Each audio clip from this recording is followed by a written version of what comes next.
presidente da Associação Nacional Provida e Profamília e coordenador do movimento Legislação e Vida.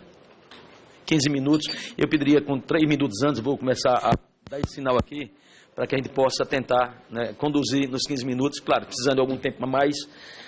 Obrigado. Senhor presidente. Ok. Ok. Senhor presidente, deputado Carimbão, demais deputados aqui, deputado Diego Garcia, deputado Flavinho, propositores dessa iniciativa, demais parlamentares, também deputado propositor, membros da mesa, vou ter que correr para dar conta dos 15 minutos e ser, mais uma vez, voz dissonante para contribuir no debate. Agradeço pela oportunidade de participar dessa importante audiência pública que a Comissão de Educação realiza na Câmara dos Deputados. Retorno, mais uma vez, a esta Casa Legislativa para contribuir no debate sobre a ideologia de gênero que essa comissão promove, uma questão que vem se tornando cada vez mais relevante porque trata-se de uma agenda ideologicamente equivocada, a agenda de gênero que o governo federal vem já há alguns anos tentando implementar. Uma agenda que vem de fora, de fundações e organismos internacionais que ferem a soberania nacional e interfere na liberdade dos brasileiros. Por isso que essa comissão tem o dever de tomar conhecimento do que realmente está motivando a implantação da ideologia de gênero nas escolas, qual o significado e as consequências disso, os perigos que ela representa e o porquê da sociedade estar rechaçando-a com tanta veemência. Na verdade, o que está havendo é uma perversão dos direitos humanos. Perversão esta que, desde o relatório Kissinger, dos anos 70, se buscou disfarçar as políticas de controle da natalidade sob a aparência de direitos humanos, através de uma ideologia que é a mais radical da história, de falsas premissas filosóficas a defender com obsessão a irrealidade. A argumentação ideológica de que toda pessoa poderia construir livremente seu sexo psicológico ou gênero. O terrível caso dos irmãos Reimer comprova científica e historicamente a falácia e o horror de tal ideologia. O fato é que eu trago aqui um estudo de Massimo Gandolfini, publicado em Perugia, que traz dados científicos das diferenças, das características do homem e da mulher. O fato é que os ideólogos desta ignomínia oferecem primeiro às pessoas a ilusão da autonomia absoluta em matéria sexual. Ilusão. Depois disso, aqueles que detêm o poder real são os que escolhem como lhes convenham, o modo como os que carecem de poder poderão exercer a sexualidade. Uma ideologia, portanto, que é, sim, uma ferramenta de poder, que visa a dissolução e subversão da própria identidade, com a alegação falaciosa de que não existiriam dois sexos, mas antes muitas orientações sexuais. Como uma nova perspectiva a engendrar uma reengenharia social com fins de manipulação e agrilhamento da pessoa humana em vários aspectos. Esta agenda de gênero vem de grupos ativistas, todos, de certas formas, interrelacionados e com interesses comuns, mas de alguma maneira distinguíveis. São os controladores de população, os libertários sexuais, os ativistas dos direitos dos homossexuais, os que apoiam o multiculturalismo ou promovem o politicamente correto, os ambientalistas extremistas, os progressistas neomarxistas, pós-modernistas ou desconstrucionistas. A agenda de gênero tem também o apoio de liberais influentes dos governos e de certas corporações multinacionais. A ideologia, uma ideologia que visa suplantar a realidade da natureza, negando-a por uma obsessão utópica. Esta agenda de gênero é sustentada por organizações que desfrutam de um retorno financeiro garantido e que se tornaram, no campo da sexualidade humana, uma fonte de lucro e um veículo da secularização planificada e que o Estado favorece quando capitulado diante de tão vis interesses que em nada dignificam, mas degradam a pessoa humana. A pornografia, a droga, a prostituição, a contracepção e o aborto são indústrias organizadas, favorecidas todas elas pela ideologia de gênero, cujo capital é posto a serviço de uma ideologia que é contra a vida humana, a família e, frequentemente, contra a Igreja Católica. Os objetivos de tais indústrias são a destruição da família e a secularização para alcançar os meios pelos quais se toleram alguma forma de depravação e violência sexual em relação às crianças. Essas forças operam secretamente no espírito da era pós-moderna. Publicamente, ao invés do comportamento dessas estruturas, mídia, organizações, resoluções tomadas em consequência de conferências nacionais e internacionais, é de forte recusa em relação à violência sexual contra as crianças. Todavia, não é por acaso que esse fenômeno, nas suas formas de depravação, está em contínuo aumento. Por isso, as crianças são as maiores vítimas desta terrível ideologia. As que já estão expostas a situações de abusos decorrentes do que tal ideologia permite, são as que estão mais vulneráveis e muitas vezes as que não têm a quem recorrer, porque no afã de destruir a família, o Estado acaba sendo o agente opressor da família, quando deveria ser o grande defensor daquela que é a primeira e principal instituição humana.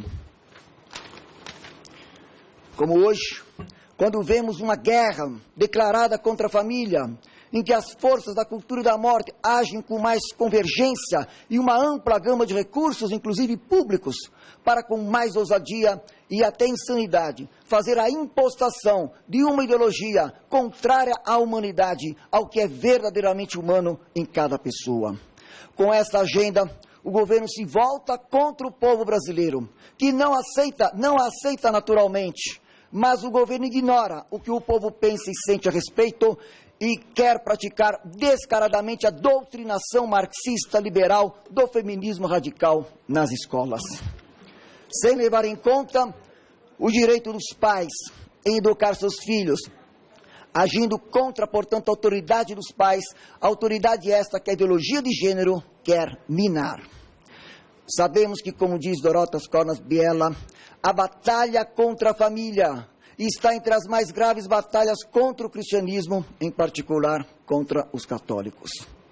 As ideologias hostis à família a descrevem como um lugar de degradação, exploração e limitação das crianças, embora certas situações se verifiquem em um ambiente, um pequeno percentual de famílias e fonte de pressão, de modo que limita a autoridade dos pais em relação à prole. Com isso, afastar as crianças da influência dos pais, criar antagonismo nas relações recíprocas e diminuir a autoridade dos pais, favorece a ligação dos menores com os adultos e fora da família, em vista de uma compensação afetiva.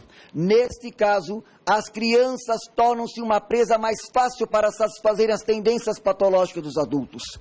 Por outro lado, sustentar modelos de relações amigáveis entre adultos e crianças, recusando as normas e a disciplina, contribui para levar a criança a ser um parceiro de relações sexuais, favorecendo a criação de relações com a criança equivalentes às relações com o parceiro erótico.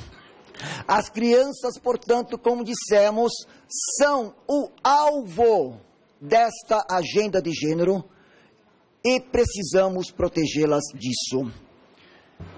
O governo da presidente Dilma Rousseff, de modo mais intenso, está buscando impor essa agenda sob todas as formas, isso utilizando de todos os meios, com a foiteza e celeridade cada vez maior, com a cumplicidade e o apoio de muitas ONGs, financiadas tanto pelo governo quanto pelas fundações internacionais, para a imposição da ideologia de gênero que falseia a linguagem, a ponto de o menos advertido, mesmo o intelectual e, antes de tudo, a opinião comum da grande massa, já não perceber a perversidade que é aí insinuada. O fato é que, em meio a esta guerra cultural, as feministas não foram capazes da modificação do modelo masculino, que elas se insurgiram com tanta virulência, nem atingir pela persuasão a maioria das pessoas,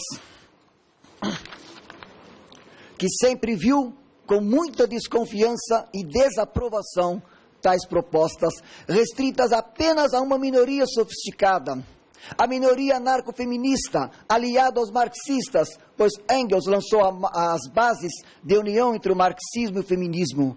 Tratou, portanto, de ocupar postos de decisões em todos os campos da sociedade, na grande imprensa, nas universidades, nos parlamentos e instâncias judiciárias, para transgredir, sem temeridade alguma e com volúpia incomensurável. Uma das consequências da subversão da identidade sexual pela ideologia de gênero foi fomentar uma androginia artificial para combater a virilidade alicerce dos valores civilizacionais, num ataque sem precedentes contra todo o vigor do que é natural e humano, comprometendo assim o vir a ser de cada pessoa e a sua verdadeira felicidade. A ideologia de gênero faz resultar assim uma sociedade debilitada, como já vimos aonde foi implantada em países desenvolvidos, que hoje buscam, em decorrência disso, da ideologia de gênero, rever e repudiar tal ideologia, pois as instituições capitularam, tornando-se flácidas e incapazes de vigências morais, não fecundando mais valores vitais. Uma sociedade com tibiezas cada vez mais acentuadas, por conta disso, viu-se esterilizada em todos os aspectos, em crescente depressão e angústia, com patologias incontáveis. É só ver o exemplo dos países desenvolvidos. Com aquela falta de sentido, de direção, que a leva a uma agudeza do absurdo em muitos aspectos. E até mesmo o desejo falha, sem saber como se erguer em meio a uma impotência generalizada. E é essa falta de esbelteza que a ideologia de gênero, ao dessacralizar as relações humanas, quer privar as sociedades daquilo que outrora as fizeram civilizar o mundo. Já indo para o encerramento dos meus 5 minutos restantes, senhor presidente, já no PNDH3... Já no PNDH3, em 2009, no governo Lula, se dizia que todos os ministérios e órgãos do governo estariam mobilizados para isso, para a implantação dessa agenda anti-vida e anti-família, esforço esse que seria não apenas uma política de governo, mas uma política de Estado, como no nazismo se desejou fazer. O Terceiro Reich também quis que sua política insana fosse duradoura e só sobrou em apenas 12 anos. No PNDH3, se disse também que caberia ao Ministério da Educação o protagonismo dessa articulação para enfiar goela abaixo estas pautas da agenda de gênero. Tudo isso num contexto de uma crise política e moral provocada pelo próprio governo para criar um ambiente favorável ao seu projeto de poder totalitário, porque esta ideologia, juntamente com outras iniciativas do governo, quer conduzir o Brasil a um regime totalitário. Sabemos que as ideologias a miúde são fontes de totalitarismo. Elas imaginam que os direitos têm por fonte o poder do Estado e que é o Estado que concede à família seus direitos. Elas tendem a ver na família fundada sobre o matrimônio um obstáculo. De modo concreto, as ideologias recusam reconhecer à família o direito de educar, direito do que é arbitrariamente assumido e imposto pelo Estado. Tenta-se então subtrair as crianças e os jovens ao contexto familiar, enquanto são educados em função daquilo que quer o poder, que entende imprimir-lhes seu próprio modelo ao qual devem se configurar. É a habitual tentação na qual caem sempre as várias formas de coletivismo. Isso é totalitarismo. Por isso, na resistência a isso, cresce a importância do homeschooling.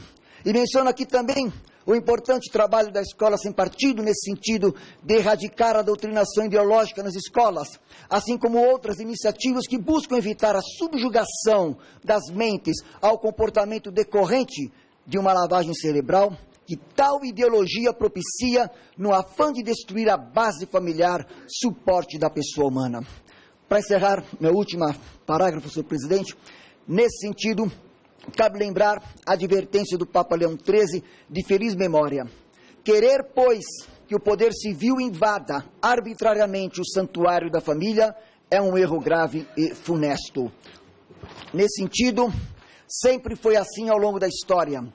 No conflito entre natureza e cultura, vence a natureza, porque não se pode alcançar a liberdade para além dos limites da própria natureza, e a cultura deve responder adequadamente à natureza. E mais, no conflito entre a família e o Estado, vence a família, como já havia demonstrado Sófocles em Antígona e Creonte. Por isso, senhor presidente, o povo está nas ruas, não apenas contra a corrupção que vergonhosamente chegou a níveis como nunca antes na história desse país, mas para se posicionar também contra esta agenda de gênero inumana que se volta contra o Brasil. Daí, mais uma vez, estamos vendo vir das ruas de um povo heróico o brado retumbante, alto em bom som, dizendo não à ideologia de gênero. Assim fizeram os deputados nessa Casa de Leis, ao rechaçá-la de modo esplêndido no PNE. E ainda mais recentemente, em inúmeras câmaras municipais e assembleias legislativas, se manifestando com valentia e tenacidade, agregando cada vez mais apoiadores, principalmente nas redes sociais, para que todos possam ouvir este brado retumbante em defesa da vida e da família. Muito obrigado.